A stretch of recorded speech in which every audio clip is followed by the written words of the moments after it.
menjadi satu kasus ya untuk beberapa korban-korban yang ada. Ya, saya sudah mendapatkan beberapa data korban-korban termasuk di Siloam, ya, yang bisa saya ternyata juga negatif. Di Manado sana yang sakit jantung meninggal, ya, mau dipaksakan untuk diam, tapi ternyata mereka bisa saja. Karena apa? Karena banyak. Dengan massa mereka bisa berebut jenazahnya. Ya. Polisi yang laka lantas, ya. Polisi laka lantas yang disematkan sudah PDP. Karena banyak polisi yang datang letih-letihnya, semua dibebaskan. Mereka sudah bisa bawa. Ibu Ayu, dosen UMI, yang sudah disematkan PDP, ternyata mereka bisa juga mencabut status PDP itu. Nah, kenapa istri saya tidak? Kenapa? Ada perlakuan berbeda kan? Karena dia UMI, dia dosen UMI, dia polisi. Itu. Jadi apapun konsekuensinya, saya berpikir begini bahwa COVID ini sengaja didesain untuk menakut-nakuti masyarakat. Sangat jelas bahwa ada SK Menteri Keuangan yang menyatakan 321 juta per pasien. Ada. Saya upload di Facebook saya semua itu. Silakan dibaca. Yang disetuskan PDP dengan tulisan tangan. Ya, dengan tulisan tangan. Lihat, status PDP-nya dengan tulisan tangan. Ini hasil swab yang menyatakan istri saya negatif.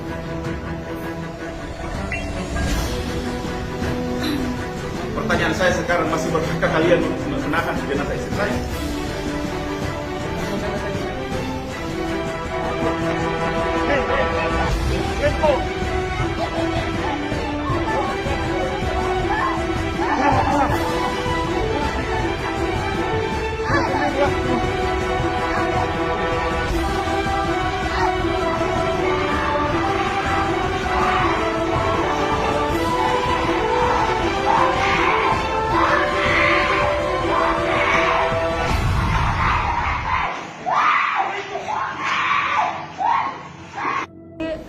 Saya bilang, jaga umimu di dalam sini nak. Saya pergi bicara dulu baik-baik sama pimpinan tim gugus. Sebelumnya saya sudah bersujud mencium sepatu pimpinan tim gugus, memohon untuk kami membawa umi saya itu ke pemakaman keluarga di Bulukumba. Jadi saya keluar dengan saya mempercayai satu dokter yang mereka sebut itu Pak Haji. Nah, Pak Haji mengatakan, iya dek, kita akan cuman kafankan ibu. Nanti kalau mau disolatkan, kita tunggu bapak untuk masuk juga solat sama-sama. Jadi saya percayakan sama Pak Haji saya, karena saya berpikir Pak Haji tidak bakal membohongi saya. Oke, sebelumnya kita memang mau ambil seluruh hak kami membawa jenazah Umi untuk dimandikan, dikafankan dan dimakamkan. Tapi dengan mereka bujuk kami, akhirnya kami melunak dan baik Pak, baik dokter, silahkan dimandikan, silahkan dikafankan, tapi tolong kami yang bawa untuk dimakamkan. Nah, setelah itu saya keluar, mereka sudah memulai proses tayamum. Ternyata hanya di tayamum, umi saya tidak dimandikan, padahal umi saya bukan COVID. Umi saya tidak dimandikan, cuma di tayamum. Kemudian baju di badannya dia pakai, dibungkus dengan kafan. Setelah itu mereka bungkus lagi dengan plastik. Betapa hancur hati saya melihat itu. Umi saya bukan COVID. Dan setelah itu mereka mau masukkan ke dalam peti. Nah, kita sebagai orang Islam ya, kita tidak memakai peti untuk dikuburkan ibu bapak. Nah, saya menolak untuk umi saya dimasukkan ke dalam peti, tolong masuk juga ke keranda. Nah, mereka menolak itu. Ada satu orang tim gugus sudah menarik tangan saya dengan keras. Saya pun bersikeras memegang peti agar supaya peti itu tidak dimasuki oleh jenazah umi saya. Tapi apalah daya saya, satu lawan banyak ya waktu itu. Akhirnya jenazah umi saya berhasil masuk ke dalam peti. Dan saya memohon supaya jangan dulu disolatkan, tunggu saya kembali dari luar pembicaraan. Mereka tetap membawa umi saya mengangkat peti ke atas meja yang beroda dan saya diseret jauh dari peti.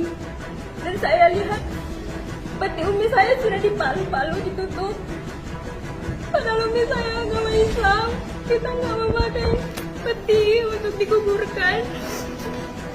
Dan saya diseret seperti barang, baju saya, jilbab saya diseret seperti barang. Badan saya sudah sakit, saya sudah tidak peduli, saya memegang besi yang di dinding untuk meraih umi saya agar saya bisa mengambil dan membuka peti lagi, tapi apalah daya saya. Setelah itu saya meronta-ronta menangis sekuat tenaga supaya Eta saya dengar, berharap dia akan datang, tapi Eta saya tidak datang sampai saat sudah disolatkan. Mereka memohoni kami dan mengambil jenazah umi saya. Diberangkatkan ya. Dan setelah itu mereka membawa jenazah di depan mata saya. Saya pun disekap agar tidak bergerak. Coba dibayangkan saya seorang diri perempuan seorang diri disekap oleh beberapa lelaki. Betapa sakitnya hati saya waktu itu melihat umi saya berjalan di depan jenazah umi saya berjalan. Saya tidak bisa melakukan apa-apa. Jenazah tersebut digotong lari sehingga saya tidak bisa melakukan apa-apa. Maka saya tidak bisa bergerak sedikit pun. Dan mereka sudah memberikan sedikit kelonggaran, saya pun langsung lari ke depan. Dan saya melihat Eta saya sudah di depan mobil jenazah tidur. Dan saya pun baru mengerti ternyata tadi itu bukan pembicaraan yang baik, tapi salah satu teknis buat mereka menjebak Eta saya supaya saya tidak ada teman di dalam. Mungkin mereka berpikir saya cuma anak-anak, seorang perempuan yang tidak berdaya, makanya mereka sengaja mengambil Eta saya. Dan saya pun tidak terima, saya naik ke atas mobil jenazah supaya saya mengambil saya memblok mobil jenazah supaya tidak pergi. Saya melihat adik saya yang tidak sama-sama jenazah saya. Adik saya 2 orang, masih SMA dan SMP. Mereka tidak sempat melihat terakhir kalinya, padahal mereka dari malam. Mereka hanya dijanjikan, iya sebentar dek, kamu pakai baju astronot masuk ke dalam bisa, tapi sebentar sampai pagi tidak ada. Mereka tidak pernah masuk. Dan kami di dalam sudah memohon, sudah bersujud.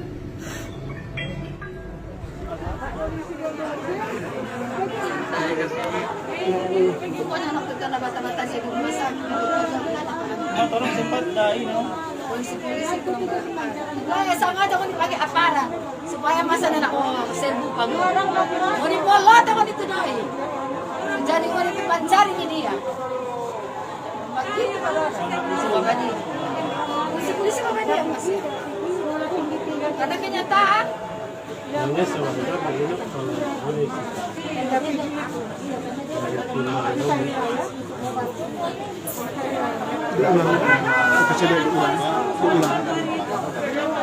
Mana kasih lo ini di rumah sakit, pas ada habis kasih mandi pak bapak, pas orang mau masih masuk di peti itu, cuma keluarga ini mau, kalau masih masuk di peti, orang mau apa, pas mau kasih doa itu orang tahu.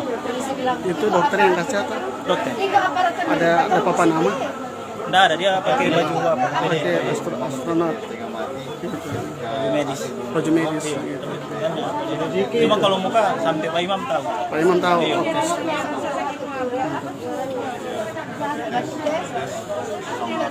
Ini adalah salah satu anak daripada almarhum yang menyatakan sikap bahwa akan disogok uang untuk diam agar pasien ini dikuburkan secara corona. Nah, ini pernyataan langsung dari anak yang telah meninggal orang tuanya.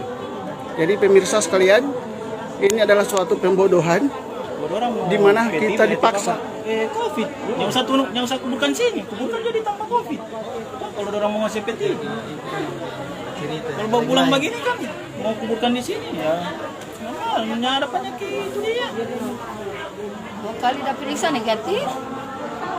Tapi lapor polisi mau ikut anjuran pemerintah. Kalau positif, Sedangkan dari daftar dari kelurahan sih tidak ada. Kalau misalkan papa salah satu korban itu dia, paling dari kelurahan sini masih ada DP daftar. Oh, warga ya dari Ternate Baru ada satu.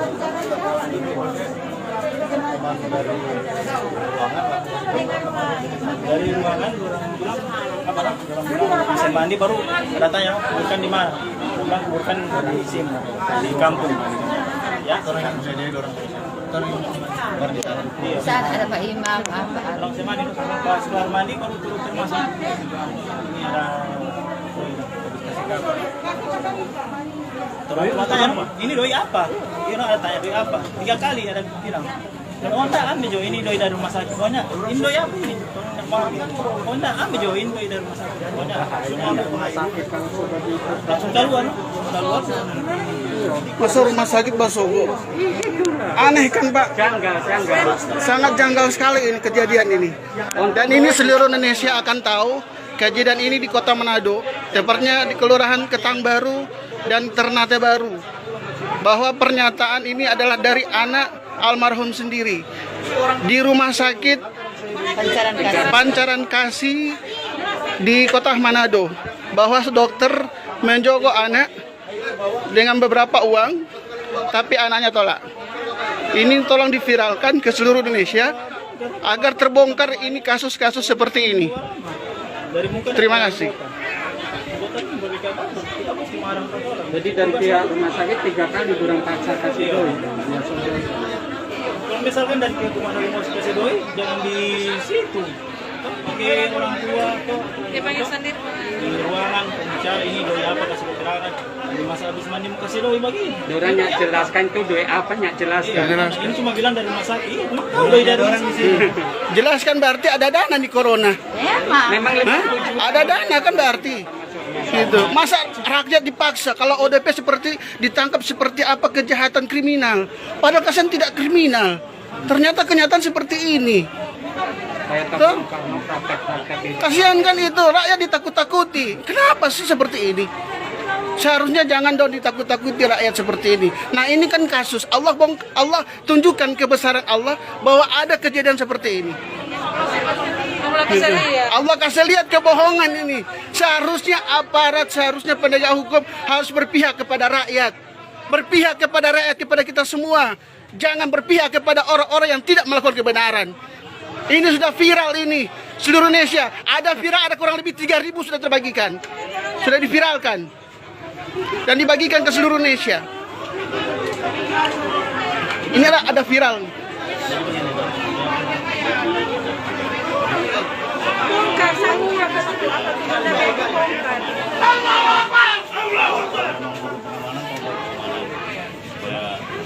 Tadi lagi ada teman ada telepon kalau perlu diterang orang teman. Tunggu. Tadi lagi di rumah sakit ada teman. ambil sisa.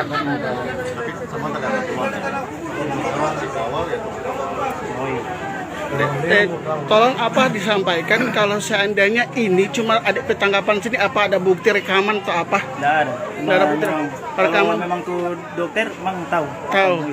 Ada teman yang mendengarkan bahwa dokter kasih itu? Ada. Adik sendiri? Adik sendiri sama Pak Imam. Pak Imam? Ya. Oke. Imam juga dikasih uang. Dikasih uang Pak Imam? Nah, oke. Lihat aja Pak Imam disogokkan uang. Nanti kita akan konfirmasi ke Pak Imam. Ya, nah. Oke. Nanti kita akan viralkan juga ke pemirsa seluruhnya tanah air bahwa ini pelaksanaan sogok mengogok